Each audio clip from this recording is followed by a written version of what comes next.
Hey guys, Dr. Alexis here with our next episode of Renatrition Truth Series. Today we're going to talk about the concept of healthy.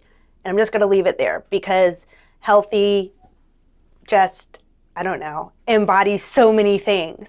And the number one thing that we say about healthy at the clinic is healthy is relative. Healthy is relative to you. Your health and your well-being is yours 100%. It is personal to you and not exactly the same as even other people in your family, your children, your parents, your siblings. Your health is your own. So we're going to talk about some factors and some things that kind of like contribute into that, that we talk about with our clients that we just want you to know. Number one, food. Yeah, healthy is even relative when it comes to food, and that's probably the hardest thing for a lot of our clients to kind of grasp onto in terms of shifting the way we kind of think about foods. I'll give you an example, or I'll give you a couple of examples in the general sense that a food that is perceived in general, just like in general reading, in general like social information and social media, a food that is generally kind of accepted as a healthy food may not necessarily be healthy from one person to the other. Things like soy products, coffee, even certain fruits and vegetables. Let's see, is there anything else I can think of off the top of my head? Certain fruits and vegetables, melons versus berries versus tomatoes. That's a big one that people either like or hate. Ooh, cilantro. That's a whole nother episode that I could talk about cilantro. And you know how like people either love or hate cilantro. There's a reason why, but that's another episode. We're going to stick with general foods being healthy and how that's relative. The number one thing that relativity is based on is actually your gut biome, the characteristics of your individual gut, and your immune system cells, which are in your gut. So it kind of goes back to it's a gut thing. Our immune systems actually have different tendencies. We call them dominances, almost like hand dominance. So you got two hands, you got a right hand and you got a left hand, and most of us are either right or left hand dominant. Our immune system functions in a similar way conceptually. It's got a type 1 function that kind of looks out for allergens and things like that. And then it's got a type 2 kind of function, which looks after or fights against like viruses and infections and things like that. Your dominance is usually what you're better at fighting off, which means usually you tend to fall a little bit more susceptible to the opposite. So type 1 or type 1 dominant immune systems usually do a really good job fighting off like allergens. So those are people who don't really have a lot of allergies, or they might not be allergic to anything. But that means that they do kind of have a little bit more susceptibility to viruses and things like that. I'm actually have a type 1 dominant immune system. Not really big into allergies all my life. My struggle has always been like a strep throat, especially when I was little. I got a lot of bladder infections when I was little, actually. The flip side, your type 2 dominant immune systems usually do good fighting off the infection part, not really a whole lot of strep or bladder or ear infections or anything, especially in childhood, but allergies. Rashes, sensitive skin, seasonal allergies, food allergies. Yeah, so your type 2s tend to kind of show up in the allergy department. Foods, or the concept of a healthy food, is relative to immune system dominance because the presence of that food can cause an inflammatory response, which triggers your immune system to go into action to help combat that inflammation process. So certain foods can be inflammatory based on one person's immune system type, and that same food cannot necessarily be inflammatory based on that immune system's type. Coffee. That's actually a really pretty consistent example between immune system types. You ever notice how like some people can drink coffee and it doesn't necessarily bother them at all? Type 1. versus some people drink coffee and it upsets their stomach, or you have people who say like coffee goes right through me, or I have to immediately go to the bathroom, or shortly after they drink their coffee. So either they drink it and they deal with it, or they don't really drink it. It's not really their thing because they know that it makes their stomach upset. Type 2. That's one of the pretty good example of not necessarily healthy being relative, but a food choice that most people don't really see as really a food choice that is generally widely acceptable. There you go. Widely acceptable to most people actually may or may not be a best choice, again, based on immune system type. So things like soy products tend to lend themselves a little bit more inflammatory to certain immune system types versus the other. And again, certain fruits and vegetables. So healthy foods are relative to immune system type. Can you eat just about anything that you like? Yes, for the most part, especially if you're on a good and healthy and thriving immune system foundation. Definitely you can. But it's always nice to know which foods kind of trigger an inflammatory response versus which ones don't. Just to keep you feeling good, living your best life. We're all about that. Okay? Next thing about the concept of being healthy, labeling terms.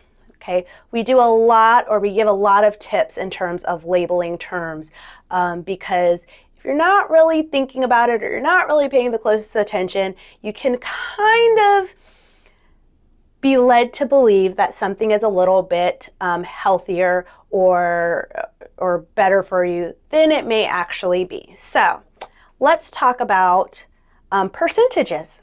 Percentages are pretty, for the most part, and I'll speak for the U.S.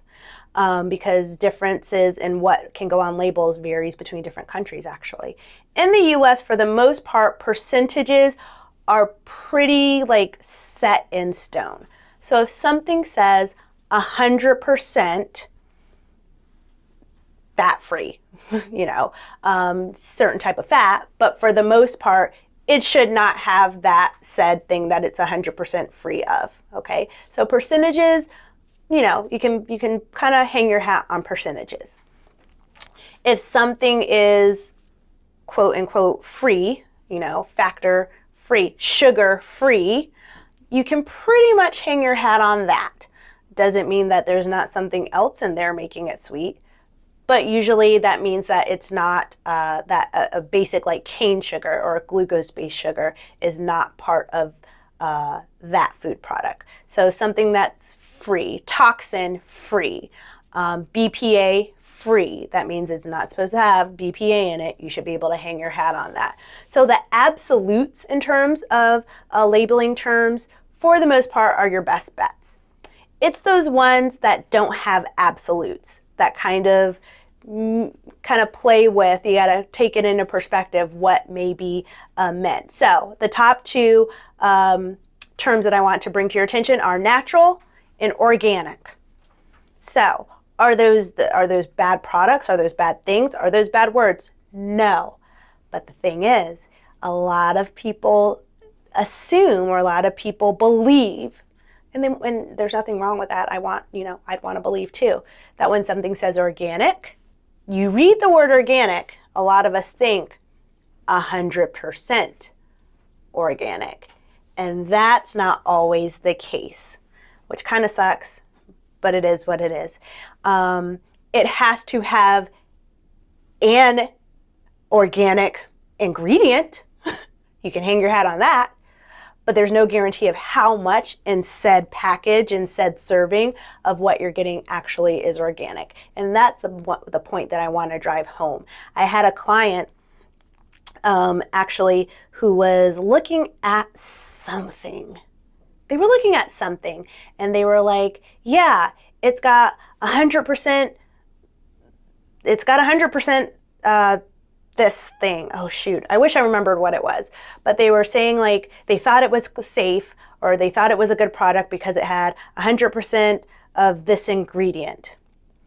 And what was interesting is the price that they paid was like really low for like the ingredient that they were talking about. And I wish I remembered what it was. But they were like, I only paid $10 for it. So Ha. And so I'm like, okay, 100% $10, this is not mixing up. This is not matching up. And when they showed me the label, the interesting part was it was 100% of the ingredient that they were talking about. That part was true, remember? 100%. You can hang your hat on that part. But the actual product was not 100% of the ingredient. The actual ingredient was like 0.0001% of the entire bottle that they were purchasing, which is why it was the $10. Like, it was 100% of that ingredient, but the percentage of that ingredient in what they were purchasing was almost next to nothing. So kind of keep those things in mind when you're looking at labeling terms. The same thing with just natural. All natural is not 100%.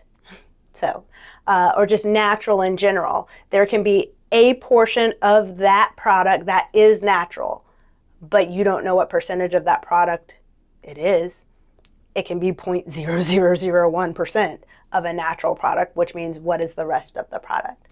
So just kind of keep those things in term, or keep those things in mind in terms of choosing healthy options. Next, in terms of being healthy, managing conditions and diseases and symptoms is just as important as prevention. I know it kind of goes back and forth. Yes, I feel like sometimes we get stuck in a rehabilitative perspective in terms of trying to fix and cure diseases and things like that, and we don't focus enough on prevention. I believe that. I also believe, though, there's also sometimes a lack of focus on how to actually manage symptoms and diseases and conditions, especially outside of prescription medications. So if it's something that you're really interested in terms of not having to take prescription meds, not having to do shots, not necessarily have to do surgeries, then understanding that there are healthy options in terms of optimizing your body functions to deal with symptoms and diseases. It's not just you get something and you just throw your hands up or your body just goes into submission. They're like, well, I got it, I guess I must deal with it. No, there are still things that you can do to empower yourself, to improve your body functions and performance, to help reduce those symptoms and manage the consequences of those diseases. So the concept of healthy is not necessarily just not getting sick or not catching something. Healthy is also how well my body deals with something when I do catch it. Both of those are just as meaningful, and both of those are just as powerful, and both of those concepts are just as important in terms of your overall health. All right, next point. A healthy mind is also a good key to a healthy body. You guys know that one, but do you really focus on it? We always know about the importance of like mental health, but really, do we take that time to make sure that our mind is healthy? Do we embrace when our mind is not feeling good? Do we seek help when our mind is not feeling good? Just know that your brain, your emotional state is literally the ultimate foundation for every other body function. Everything else. Your heart, your nerves, your muscle performance, your digestive state, your reproductive state, your hormone condition. Everything is laying on the groundwork of a healthy functioning mind. From a physical perspective, making sure that you've got good oxygen and nutrients going to your mind, and from an emotional perspective, making sure that we're emotionally just sound and level. Not perfect, but good and sound and level and able to come to a nice positive and comforting, strongly firm emotional state. So, healthy mind, healthy body. So, let's talk solutions. We always wrap up our Truth series with solutions. What more can we do in terms of keeping ourselves healthy and happy? Again, really think about those foods, looking more into what can be relatively healthy for you, making sure that we're paying a little bit more attention to terms in terms of labeling, not just foods, but also like home products, hair products, things like that. Just taking little steps to look a little bit more closely so that you can make more healthier choices. Really making sure that you're paying attention to your mind, your emotional state, because a healthy mind means healthy body. Making sure that you're doing everything that you can to not only prevent disease, but also empower your body to be able to fight disease when you do encounter them. Last thing I want to talk about in terms of solutions, water. You guys have all probably at one point in your life heard the old cliche, the body is 2/3 water. Okay, well, if you're not taking care of that 2/3, that's 66% of your body that you're not taking care of. That's a lot. What could we be missing out on by not taking care of it? What could we benefit from taking care of it a little bit more? So in terms of water, and I've talked about this in another episode, looking at a little bit of a higher pH water, the concept of structured water, meaning that there's water just reinforced with just general electrolytes and minerals to help better absorption, better gut health. The easiest and quickest solution for a basic structured water is just sprinkles of sea salt in whatever water you're drinking, with a lemon and a lime wedge. Not necessarily juiced lemon or lime. We like the fresh lemon or lime wedge. The juiced in a bottle usually has some type of preservative. So a basic structured water to make sure that your body is hydrated as best as possible. And looking at the ingredients in your water as well.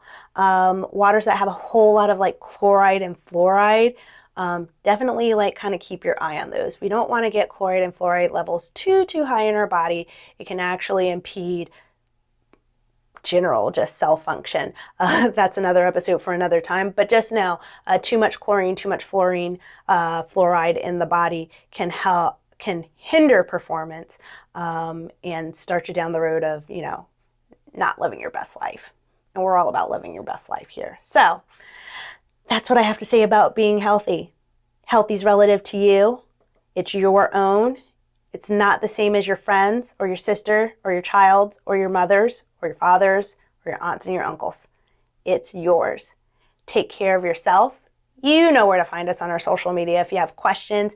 If you want any extra help in figuring out what healthy is for you, if you want to know what healthy is for you, if you want to know what immune system type you have and how you can live a healthier life, email us at info@renatrition.com and we will work with you and help to get you started on a path to living your best life. All right, guys, thanks for tuning in.